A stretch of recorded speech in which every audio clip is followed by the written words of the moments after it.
చివరికి మనిషే లేడు బూడిదైపోయాడు అనేటువంటి మాట ఆ కుటుంబ సభ్యులకు తెలిస్తే చివరికి బూడిదన్నా నా చేతిలో పెట్టండి అని చెప్పి ఆ తల్లి ఆర్తనాదాలు ఈ రాష్ట్ర ప్రజలందరూ కూడా చూస్తే దానికి సమాధానం చెప్పాల్సినటువంటి ప్రభుత్వం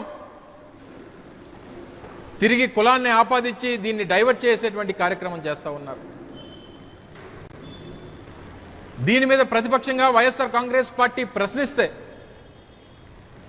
జగన్మోహన్ రెడ్డి గారు వెళ్ళి వ్యవస్థలలో జరుగుతున్నటువంటి అన్యాయాల్ని ప్రశ్నిస్తే ఒక క్రిమినల్ని జగన్మోహన్ రెడ్డి గారు మద్దతు ఇస్తా ఉన్నారనేటువంటి ఒక తప్పుడు ప్రచారాన్ని 24 గంటల పాటు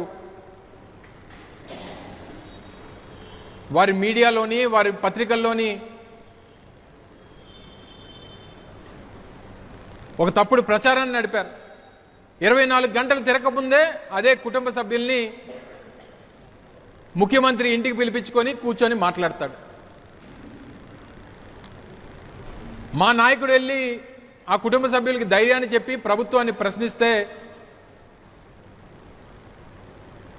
ఆ కనబడినటువంటి వ్యక్తి క్రిమినల్. అదే ముఖ్యమంత్రి చంద్రబాబు నాయుడు గారు ఇంటికి పిలిపించుకొని ఆ కుటుంబ సభ్యుల్ని మాట్లాడితే మరి ఆ వ్యక్తి ఏమవుతాడు?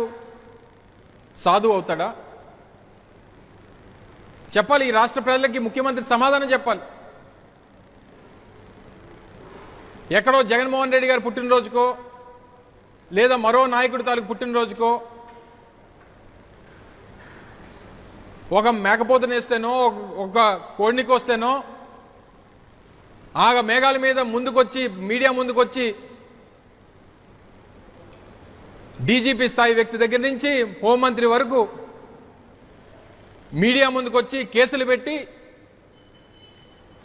ఏదో రాష్ట్రంలో ఏదో జరిగిపోతున్నట్టు అల్లాడిపోయినటువంటి పరిస్థితులు చూసామే.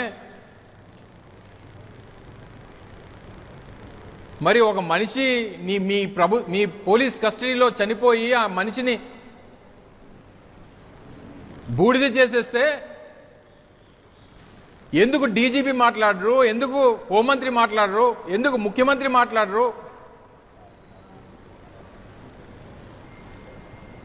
ఇది కేవలం ప్రభుత్వం చేసినటువంటి హత్య కాబట్టే,